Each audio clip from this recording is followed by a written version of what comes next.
কেন যে গেলে মিলে এটাও জানেন আমি সাধারণ দুইটা কবিতা লিখছি বা কিতাব নিজের মনের ভাষায় লিখছি।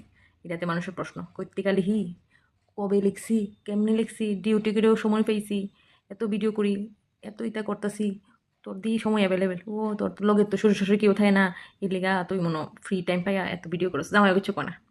আচ্ছা, আগের দিনে মানুষ তো খেতে খামারে প্রচুর কাজ করছে। এর লিগে সাধারণ আমি উদাহরণ একটা দিলাম রবীন্দ্রনাথ ঠাকুরের, কবিগুরু যে বিশ্বগুরু, এত এত নাম করছে। তাই নিয়ে তো কত হাজার গান বানাইছে। তাই নিয়ে তুলে রিজন কিটা থাকবো, হয়তো বা প্রেমিকার লোকে ধোকা খাইছে, বা যারা প্রেম করছে তারা পাইছে না এর লিগে লেখছে। আসলে না, তাই নিয়ে তাইনের গানের মাধ্যমে এই যে প্রকৃতি যে ভালোবাসে ইডি পর্যন্ত তাই শেয়ার করছে বা ইটারে ফুটে তোলানোর চেষ্টা করছে। হয়তো বা গানের মাধ্যমে করছে, কবিতার মাধ্যমে করছে, যে কোনো ছন্দে যে কোনোভাবে তাল মিলাইয়া করছে। এবার আমরা উইলাম সাধারণ মানুষ, এর লিগে আমরার কোনো মূল্য নাই। বাবা তোমরা কথা কু আমরা লইয়া কোনো অসুবিধা নাই, নিজের মানুষের কথা কয়, পরের মানুষের কথা কয়, কথা কু আর আমরা কইরে দেবো জিদ্দুর পারি। হয়তো না কবিগুরু হইতাম না, কিন্তু কবিগুরুর নাতনি তুই তার নাতনি নাতি।